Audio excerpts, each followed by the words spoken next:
Hello everyone. So I was just solving this problem on volume fraction on ANSYS mechanical APDL software, and I got to know that there is another software named as Feast. So I thought let's solve this problem on Feast software. So talking about the problem statement, this is the figure of composite plate in which the central area is indicating the fiber material and the outermost area is indicating the matrix material. Talking about the fiber material, we are going to use the e-glass fiber as the fiber material and resin polyester as the matrix material. So talking about the properties, these are the resin polyester properties and these are the e-glass properties.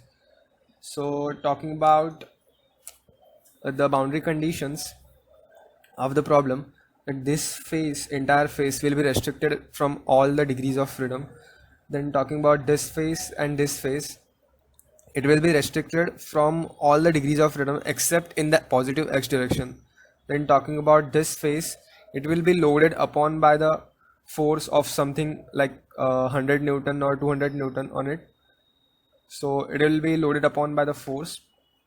Then this was the basic idea about the problem statement and how the conditions are going to be. So let's move towards the software part now. So this is the basic user interface of Feast software. This software provides the same functionality as that of ANSYS mechanical APDL software. In this software, there is no unit system involved, that we have to carry forward the same unit that we used for the first dimension and for the last dimension. So in order to create the square of 100 mm into 100 mm, I'll just go to the geometry, then key point, then create, then by XYZ. Then first point will be obviously 0 into 0 into 0. Then for the second point, I'll give the input of 100 into 100 mm. So these are 2 points. Then after that, to create the surface from these points, I'll go to the surface, then create, then rectangle by 2 point. Then I'll just select this first point and drag it to the second point. So this is the surface created out of the square. So in order to create the circular surface inside this square at the center, I'll have to cut out this square at the center by the circle. So for that, I'll go to the surface, then modify, then cut out. Then for surface IDs, I'll select this first surface. Then for origin, I'll select center. And then for the radius, that actually will have to calculate this radius by the 40% volume fraction. We are considering the volume fraction to be 40% for the fiber. So according to that, the area will be 40% of the 100 into 100 mm area, mm square area. Then from that area we'll have to calculate the diameter, and diameter divided by 2 it's a radius. So it is roughly coming out to be 35.68. So I'll give the input of 35.68 mm. Then for converting this cutout into the surface, I'll have to perform the 2 steps. So for that, I'll have to go to the curve, then circle. Then for center, it's the center is this. Then radius will be same. Then I'll hit apply. Then after that, I'll have to go to the surface, then create.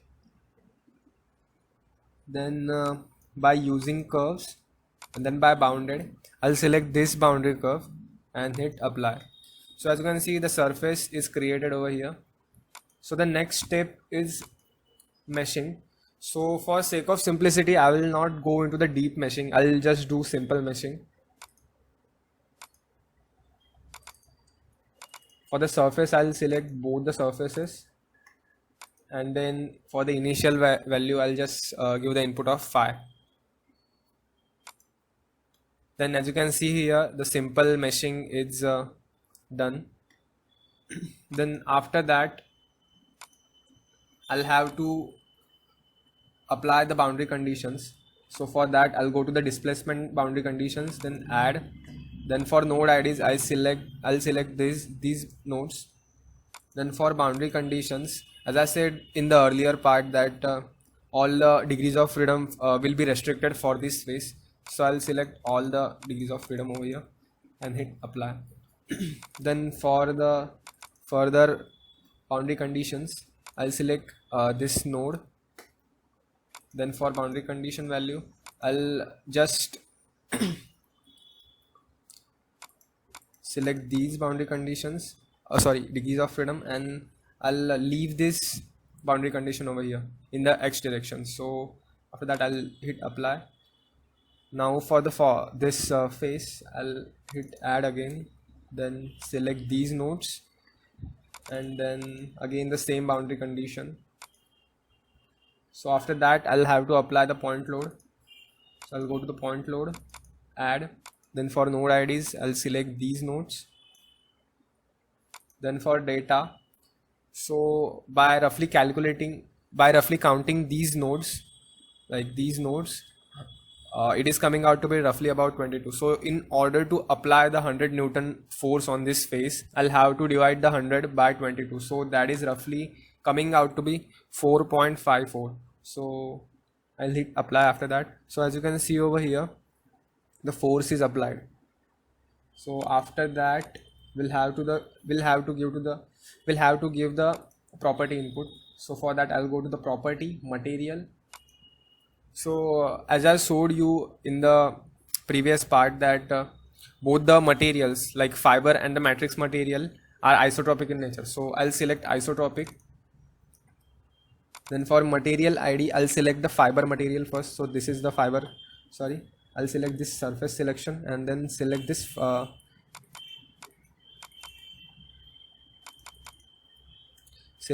surface.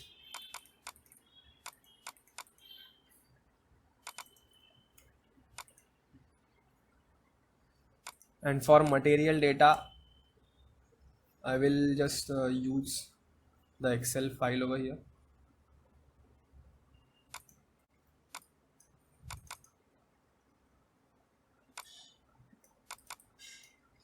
So these are the E-glass properties.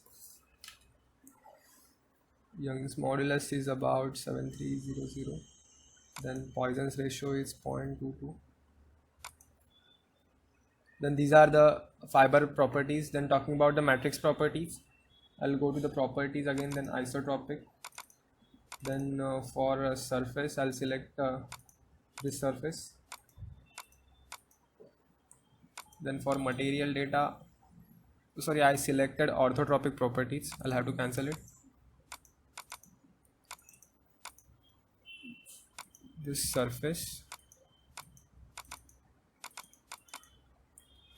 Then for material data, I'll give the input of this properties 3000, and then Poisson's ratio is 0.316.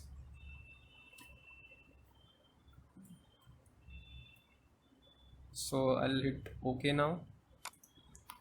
So we gave the input of properties over here. So after that,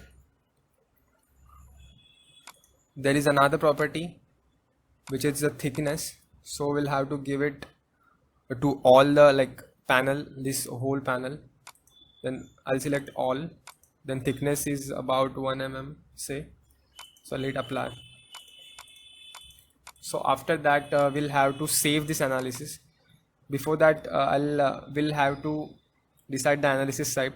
So I'll just set it as default.